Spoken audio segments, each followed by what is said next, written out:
Hello, fellow Movie Crusaders, and welcome to another episode of Sean's Movie Crusades. My name's Sean Wasserkrug, and today we're going to be reviewing a movie that is very close to me because I love this TV series. It's one of my favorite TV shows of all time, and that is the Netflix movie El Camino, a Breaking Bad movie.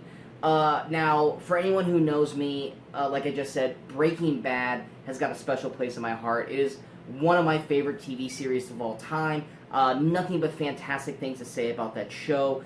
Bryan Cranston, Aaron Paul, those two, their chemistry together as Jesse Pinkman and Walter White was magnetic all through the entire series. Then, of course, we got phenomenal characters in Bob Odenkirk as Saul Goodman, which this actually ended up spawning into Better Call Saul, which is a prequel series before the events of Breaking Bad, which is also another fantastic series. So for any Breaking Bad fans who have not checked out Better Call Saul, I strongly, strongly encourage you to do so, because there are a ton of connecting pieces between Breaking Bad and that film, or that show. So when I heard that they were doing a Breaking Bad movie, I was a little hesitant because it was one of those things where I was like, I wasn't sure this was necessarily needed. Now, I hate that term, whether a movie is needed or not, because technically no movie is needed. No one needs to make a movie, but they decide to do it because they have an idea. But when Vince Gilliam, the creator, the director of Breaking Bad and Better Call Saul, decided he wanted to do this story, and that they were bringing Aaron Paul back as Jesse Pinkman, along with some Easter egg special cameos from the series, I was fully locked in. Because the one thing about the Breaking Bad series is, while it ended beautifully, the one thing, if there was a wrinkle in it, or if there was a problem with it, it was how they ended Jesse Pinkman's story. It was the one character that I kind of felt like in the last season was underutilized, and also didn't have a clear-cut ending to his character like everyone else in the franchise did. So when you find out that with El Camino, this is literally the end of the Jesse Pinkman story, I was fully invested. I stayed away from the trailers. I didn't want to know anything that was going on with it, but knowing that it is literally what the end piece to the Jesse Pinkman story, I was fully invested and ready to dive in. So let's go ahead and jump into this review and see what I thought of El Camino, a Breaking Bad movie. So the general plot of El Camino, a Breaking Bad movie, for anyone who is a Breaking Bad fan and has seen the series, I mean, for me, I've seen it quite a few times, El Camino literally starts seconds after the finale of Breaking Bad. When we last saw Jesse Pinkman, he was speeding away in El Camino, away from the site where Walter White had dealt with the neo-Nazis, and I'm not going to say anything further than that. For people who have not seen Breaking Bad, that is where I'm just going to stop in terms of explaining what had happened in the finale. But it is literally starting right where the finale ended, with Jesse basically speeding away. And then he basically shows up at Badger and Skinny Pete's door.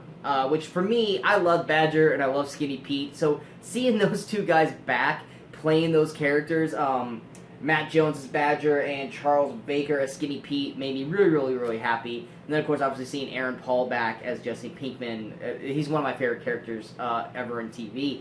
But the main plot going on with El Camino is that Jesse, well, yes, he drove away at the end of the series. His story was far from over.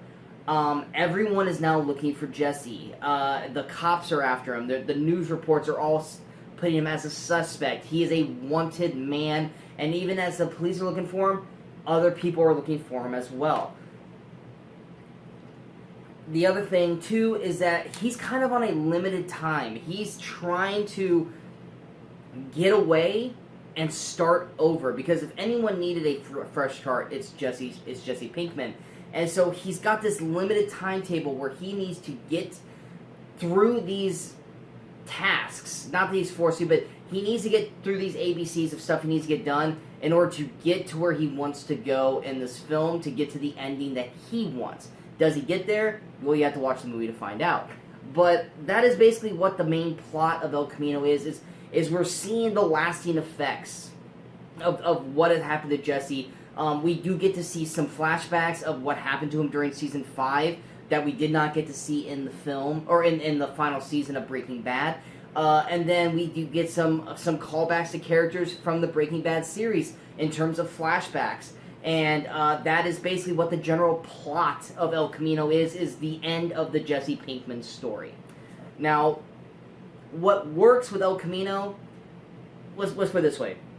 If you're a Breaking Bad fan, if you love the franchise, if you love the series like I do, you're gonna love El Camino. It's got everything that you want in a Breaking Bad film. Vince Gilliam, he had an obvious idea for the story. He sold it enough to get everyone back that was needed back for the story. I'm not going to tell you all the people that are back in this film because some of them are surprise Easter eggs. Others, like Badger and Skinny Pete, you knew they were going to pop in because they popped up on the trailers. But you do get kind of a nice bookend of every character that maybe didn't get a bookend that you wanted to, or a proper goodbye that you didn't want to get to. Now, the beautiful thing about the Easter eggs is they don't feel forced. Every person that pops in from the film or from the TV show, it feels warranted and needed in terms of the story that we're being told. Like in the beginning, the first scene of the movie is a flashback, and it is the final time that Jesse gets to talk to Mike, or played by Jonathan Banks, who was a character that I loved and still love because he's on Better Call Saul. It's a great well acted scene between Jonathan Banks and Aaron Paul, and it's the last time these two got to speak to each other. And then, of course, in terms of what works, like I said, Vince Gilliam knows how to write a story. He knows how to keep everything super tense and on the edge of your seat. Now, is this an action film? No, by all means. If you're expecting this movie to blow you away with action, you're going to be disappointed. It is a slow burn of a character study of Jesse Pinkman, because he went through a lot of shit in the last 2 seasons of Breaking Bad, and he's kind of got some PTSD about it. And you're going to see his character, who is free, but is not really free. And he's got these demons in his head over the last 2 seasons that he had to go through, especially the last season. And he's going to have to work through that stuff while he's trying to go through towards his goal of starting over and getting to where he needs to go. Another great call-out in terms of a flashback is we do have Jesse Plemons back as Todd, who was a crazy character that popped up near the end of the series. And when Jesse Plemons is on screen, he's a fantastic actor. I think he's criminally underrated. Not enough people give Jesse Plemons enough recognition. And when he has his moments in his flashbacks, Jesse Plemons does a fantastic job.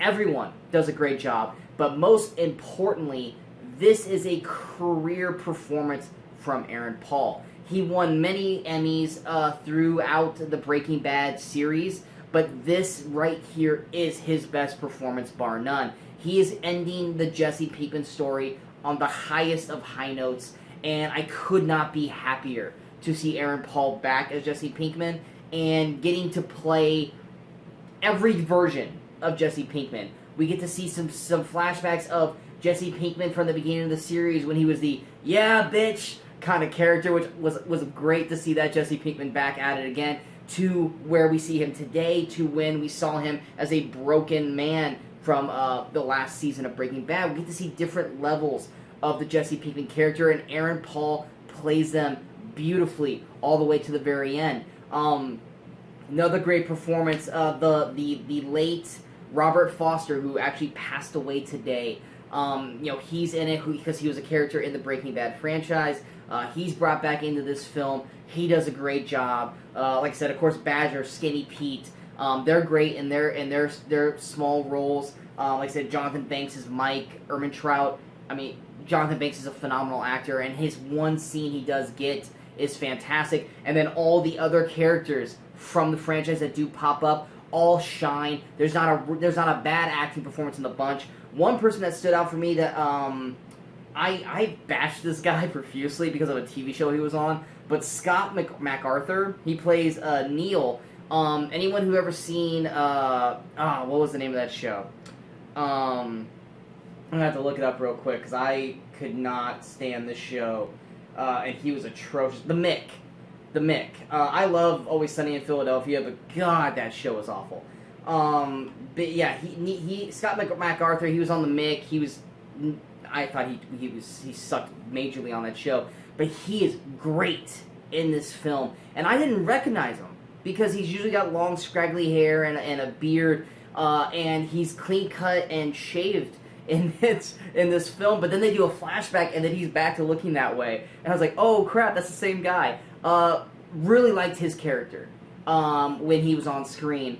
So we do get some extra performances and from new characters. Well, I mean, not necessarily new characters, but characters that we weren't expecting to really have a big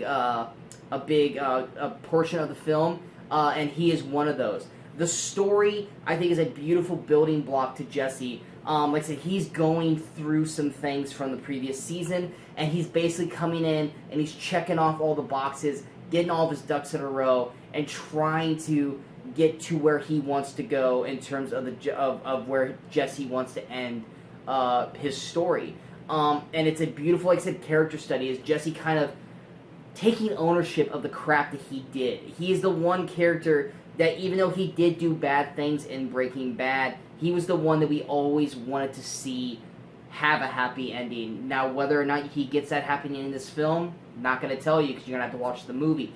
But it is a beautiful journey that you're going to see through this. And then, of course, just like with Vince Gilliam, with every Breaking Bad film, the cinematography and the shots that he does in this film, the beautiful New Mexico landscape shots that he shoots, and the way he just works the camera into these tight spaces is beautiful. There's one particular scene in the third act, like I said, I can't say much about it because I don't want to spoil it, but that whole shot was just beautifully done. I loved every screenshot he did in this one moment, and like I said, left you on the edge of your seat. When you saw what was about to happen, you were just like, holy shit, I can't take my eyes off the screen. And Vince Gilliam has always been able to do that, and he continues to do it still. So like I said, a lot of things worked with El Camino. Now, in terms of what does not work with El Camino, there's not a whole lot that does not work.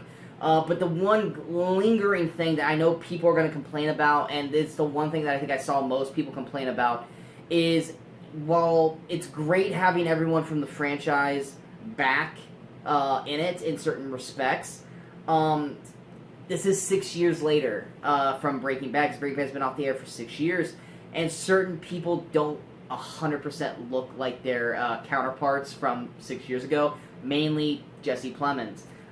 Jesse Plemons, when he was on Breaking Bad, was skinnier, leaner than he is now, and when we flash back, we're literally watching him prior to the final events of the final episode of Breaking Bad, and he's not skinny anymore. He's definitely got some fat in the cheeks. He's definitely got a gut. So if you were to try to watch this in order, it definitely is catching to the eye, where in the final episodes of Breaking Bad he's skinny, but then immediately in El Camino he's fat, but it takes place before Breaking Bad ends in the flashbacks. So it's one of those things where you kind of just have to let it go, because you got to understand this is 6 years later. You know, they could have done some CGI, but this is a Netflix movie after all. And I mean, asking Jesse Plemons to literally lose 20-something pounds so he can shoot a 10-minute scene, I can understand them not making him do that. But that is one lingering thing that a lot of people are going to ding, is that I personally didn't care, but it definitely was a noticeable thing with the film, is Jesse Plemons' weight. Like I said, I love Jesse Plemons. I think he was great in it. It didn't bother me. But if we're looking at any negatives for the film, that's definitely one. There are certain other actors too. You can see that they're a little bit more aged because of it being 6 years. Aaron Paul, not necessarily, because I mean Aaron Paul always looks kind of the same age regardless. But in terms of Charles Baker as Skinny Pete, he definitely looks a little bit older. Same thing goes with Matt Jones as Badger. Even Jonathan Banks for Mike Ehrmantraut, they all look a little bit older. It's one of those things where it's you just gotta kind of let that stuff go. In terms of the story itself, it's a very slow build of a film. It's not a like I said, it's not an action movie, and anyone who's a Breaking Bad fan should know how a Breaking Bad movie would work. There's not going to be these huge action set pieces. It is a slow build of character study throughout the film. Now, for people who aren't Breaking Bad fans and who are trying to watch this or maybe introduce themselves to the Breaking Bad world by watching this movie, they're probably going to be bored because they don't know these characters like the Breaking Bad fans do, and they might not find it as exciting as people who started from the first episode all the way to this. And so that could be looked at as a negative. But the best way to look at this is that it is an extra 2 episodes. It's 2 hours. So think of it as like a 2-episode capper to the franchise to tie up the Jesse Pinkman storyline. But yeah, in terms of just the aging of some of the characters, that's all I really have for negatives of the film. It's not really a whole lot. Like I said, Vince Gilliam knows what he's doing. He would not have done this movie if he didn't have a story that ended the Jesse Pinkman storyline, and he would not have gotten everyone that he needed to come back if it was not a great script. So going into overall thoughts, like I said, if you're a Breaking Bad fan, you're going to love this movie. If you love Breaking Bad, I highly, obviously recommend this film because it ends the story of Jesse Pinkman, which, like I said, is the one character at the end of the series that really didn't get a actual ending to his character. We just saw him drive off, and we just never knew what the hell happened to him. Whereas everyone else, we got a definitive ending of, for the most part, outside of maybe like 1 or 2 other people that weren't as important. So if you're a Breaking Bad fan, 100% watch this film. Now, if you're not a Breaking Bad fan, would I still recommend this movie?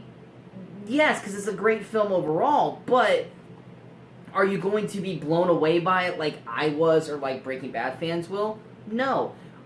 Will you be lost in what's going on? Heck yes. Because you're going to have a character that is weathered with what's been going on over 5 seasons that you have not gotten to see. It's like randomly just starting to watch the final season of Game of Thrones and trying to understand what happened 7 years prior. It's not a movie for people who aren't Breaking Bad fans. If you really want to see El Camino, which I strongly suggest you do, go back and watch Breaking Bad. It's 5 seasons. It's not that long.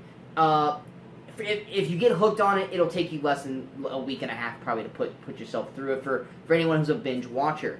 But yeah, I highly recommend it. So going to my review, yes, I do have that Breaking Bad bias, but I don't care. So going to the review score, I am giving El Camino, a Breaking Bad movie, a 9.1 out of 10. And because of that, it does crack into the top 10 films of 2019 so far. So going to that list of 2019 best films of the year so far, we still have Toy Story 4 at number 1, Avengers Endgame at number 2, Joker at number 3, Peanut Butter Falcon at number 4, Rocket Man at number 5, El Camino, a Breaking Bad movie, comes in at the number 6 slot, with Spider-Man Far From Home at 7, Booksmart at number 8, Us at 9, with John Wick Chapter 3 Parabellum at number 10, with Once Upon a Time in Hollywood dropping out of the top 10. Like I said, I hope you guys enjoyed this review. Like I said, if you're Breaking Bad fans, please leave some comments on here. Let me know what you thought of the film overall. I would love to talk to Breaking Bad fans or Better Call Saul fans because we all need to keep Breaking Bad alive, people, and this is the movie to do it. But yeah, if you guys like this review, hit that like button. If you guys felt like this review was worth sharing, hit that share button. But most importantly, don't forget to hit that subscribe button on the channel so that you guys stay up to date with all the latest videos that pop up on Sean's Movie Crusades on YouTube. And also don't forget to follow us on all the social media outlets you see below. Next week, we've got 5 movies that are coming out. Now, based on my location, I might only have 2 of those movies that might actually come out in my theaters. So as much as I would love to see all 5 films that come out this upcoming week, I may only get to see 1 or 2 of them. But the 5 movies that are coming out next week, if I can see them, I will review them, at least 4 out of the 5. You've got Maleficent, which is the one that I really don't care to see because I didn't really care about the first one. Jay and Silent Bob Strikes Back, the reboot. The Lighthouse, Jojo Rabbit, and Zombieland Double Tap. I will 100% have a Zombieland Double Tap review. All the others, it literally just depends if they show up at my theater. So be on the lookout, definitely for a Zombieland review. All the others, just kind of wait and see. I'm really finding myself hard-pressed to go see the Maleficent one. I may do that one, I may not do that one. But the other three, as soon as they become available to me, we will have a review up on the channel. So if you guys are really looking for my opinion on those three films, as soon as I can see them and they're available in my area, they will pop up on the channel, so be on the lookout for that. But definitely, Zombieland Double Tap 100% will be available on Friday. But yeah, like I said, I hope you guys enjoyed the review, and if you guys are Breaking Bad fans, go see El Camino, or go watch El Camino right now. It's on Netflix. Just go there, hit play, watch it, and enjoy it, because, yeah, bitch, Jesse Pinkman is back. But yeah, until next time, in case I don't see you, good morning, good afternoon, and good night, Movie Crusaders.